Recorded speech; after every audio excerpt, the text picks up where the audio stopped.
Assalamualaikum warahmatullahi wabarakatuh. Jumpa lagi bersama saya di Madrasah Himpunan.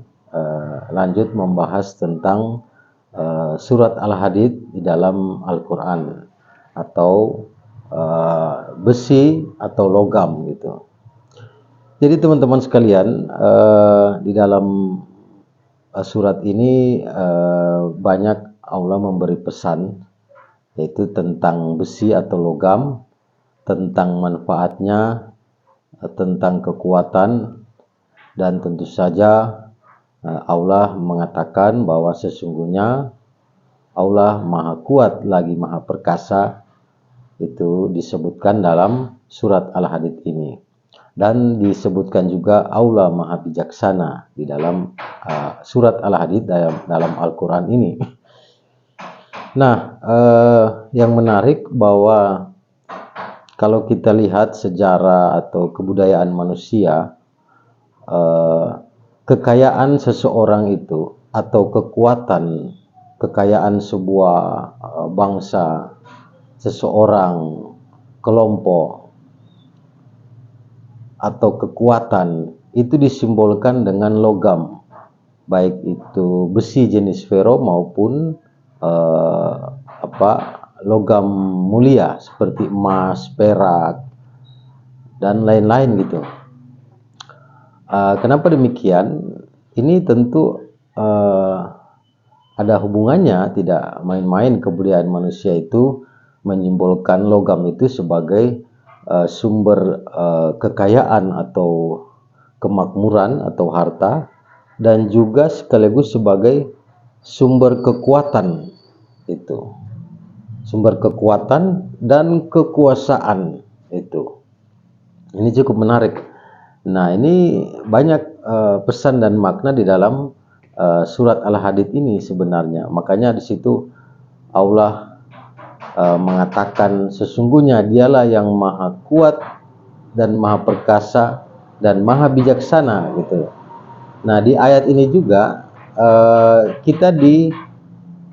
Allah menyuruh kita untuk membela agama Allah dan Rasul-Rasulnya, dan ada juga kita disuruh untuk beramal soleh seperti bersedekah gitu. Nah, bersedekah ini kan berhubungan dengan harta atau uang. Nah, ini cukup menarik. Apa hubungannya antara logam dengan amal saleh seperti sedekah atau harta? Nah, ini kan kita bisa lihat di sini.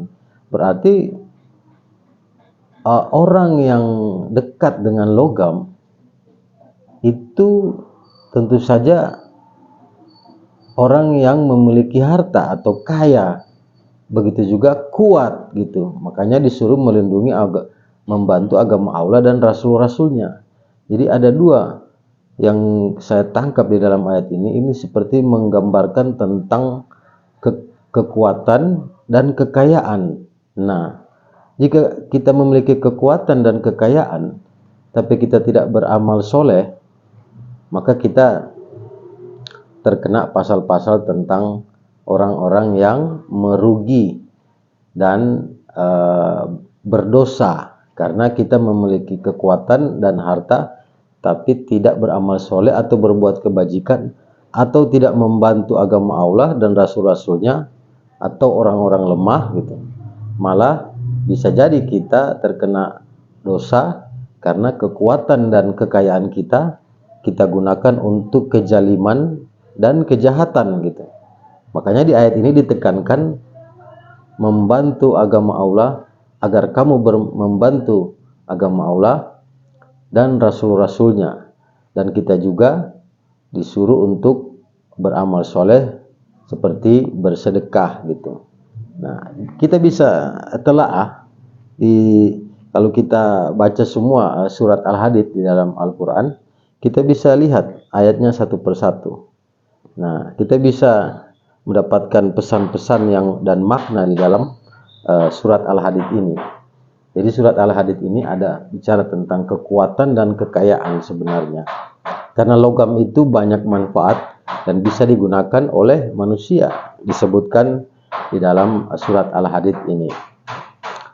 Nah, yang menarik itu tadi, artinya jika kita mendalami tentang logam atau dekat dengan logam, tentu kita akan kaya. Jadi wajar kalau kemudian kebudayaan manusia menyimbolkan logam mulia itu seperti emas, perak dan lainnya itu sebagai penyimbolan kekayaan atau sumber kekayaan gitu. Nah, kita bisa lihat di dunia ini bahwa harga emas itu tidak pernah turun. Harga emas atau perak atau logam mulia lainnya itu tidak pernah turun, teman-teman. Kenapa? Karena memang logam seperti logam mulia itu, atau logam secara umum lah, logam secara umum di dunia ini, baik itu besi vero atau palladium atau apalah namanya, itu tidak pernah turun harganya, akan naik terus gitu. Nah, sehingga banyak di bursa saham itu logam itu diperdagangkan dan harganya naik terus tiap tahun gitu. Kenapa demikian? Tentu Al-Quran telah memberi pesan kita 1400 tahun lalu tentang logam atau besi diabadikan dalam sebuah surat di dalam Al-Quran. Dan kalau kita lihat rata-rata orang-orang kaya di dunia itu memiliki bisnis logam, baik itu dalam bentuk saham maupun dalam bentuk pertambangan gitu. Partai-partai politik juga kita hari ini di Indonesia khususnya itu banyak elitnya itu berasal dari bisnis logam, dari bisnis pertambangan gitu, rata-rata gitu. Di seluruh dunia juga begitu, karena kebutuhan logam, semua jenis logam untuk kebutuhan manusia, baik itu untuk mesin, mau bangun rumah, bahkan untuk vitamin, itu berasal dari logam dan unsur-unsur logam.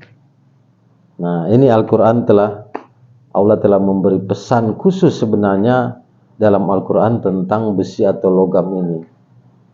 Jadi pada faktanya Al-Quran telah lebih dahulu memberikan pesan di dalam Al-Quran, dan faktanya hari ini logam atau besi itu jadi perebutan. Dia bisa membawa kehidupan dan dia juga bisa membawa kematian. Karena bahan peledak atau bom atau nuklir atau peluru itu semuanya menggunakan logam dan unsur-unsur logam. Peluru juga itu terbuat dari logam, dari tembaga, dan senjata atau pistol itu dari besi dan campuran-campuran logam lainnya atau besi jenis lainnya, karena banyak jenis besi gitu. Nah, ini tentu kita harus mendalami atau riset tentang logam dan tentang ayat Al-Quran, agar kalau kita ingin menjadi orang yang sukses, kuat dan apalah, orang berkuasa atau memiliki kekayaan, maka kita harus dekat-dekat dengan logam. Tapi ingat, Allah menyuruh juga kita dengan logam atau besi ini untuk membantu agama Allah dan Rasul-Rasulnya, serta berbuat kebajikan amal saleh. Karena kalau itu tidak dilakukan, maka kita akan dapat laknat oleh Allah Subhanahu wa taala, dan tentu kita akan dimakan sendiri, akan mendapat karma sendiri oleh logam atau besi itu sendiri. Tentu kita akan mati dengan barang itu. Banyak orang-orang tua mengatakan kalau kita salah memanfaatkan alam ini untuk kebaikan, maka kita akan mati oleh apa yang kita manfaatkan dari alam ini, karena itu ada hukum karmanya gitu. Logam itu berasal dari alam dan tentu dia punya hukum-hukum sendiri, dan tentu Allah Subhanahu wa taala Maha melihat, Maha mengetahui. Allah akan menghitung semua apa yang telah Dia berikan kepada kita. Namun kita tidak membantu agama Allah, tidak membantu Rasul-Rasulnya, tidak berbuat kebaikan, malah berbuat kejahatan dan kejoliman, tentu akan ada kutukan atau azab Allah. Jadi kalau kita ingin kaya, maka dekatlah dengan logam. Dan kita lihat logam mulia seperti emas itu harganya naik terus, tidak pernah turun. Itu kenapa? Karena logam atau besi atau mineral lainnya itu deposit di alamnya sangat terbatas. Nah, kecuali kita sudah mampu melintasi planet lain, sudah bisa melakukan ekspedisi di antar galaksi, tentu dengan menggunakan logam juga, karena pesawat berasal dari bahan-bahan logam gitu. Dan energinya juga kalau mau lintas galaksi itu sudah pakai energi sejenis nuklir yang berasal dari uranium atau thorium dan sejenis-jenis logam lainnya. Itu lagi-lagi logam menjadi satu kebutuhan banyak dari untuk logam kita hidup sehari-hari, seperti bahan untuk bangunan, pabrik elektronik, pesawat, perabotan rumah tangga, dan logam juga untuk kebutuhan energi masa depan gitu. Jadi Al-Quran telah mengabadikannya dalam surat Al-Hadid yang artinya besi atau logam. Jadi jika kita ingin kaya, dekatlah dengan logam. Jika kita ingin kuat, dekatlah juga dengan logam. Namun ketika kita salah niat dan salah memanfaatkan logam, tidak menjadi orang baik, maka kita tentu akan mendapatkan karma atau kutukan dari logam itu sendiri, dan tentu dari Allah Subhanahu wa taala sebagai pencipta besi atau logam itu sendiri. Itu. Oke teman-teman, itu dulu, nanti kita sambung pada episode berikutnya pembahasan tentang surat Al-Hadid ini atau surat tentang besi atau logam ini pada video berikutnya. Sekian dan wassalamualaikum ala sayyidina Muhammadin wa ala alihi wasallim. Assalamualaikum warahmatullahi wabarakatuh.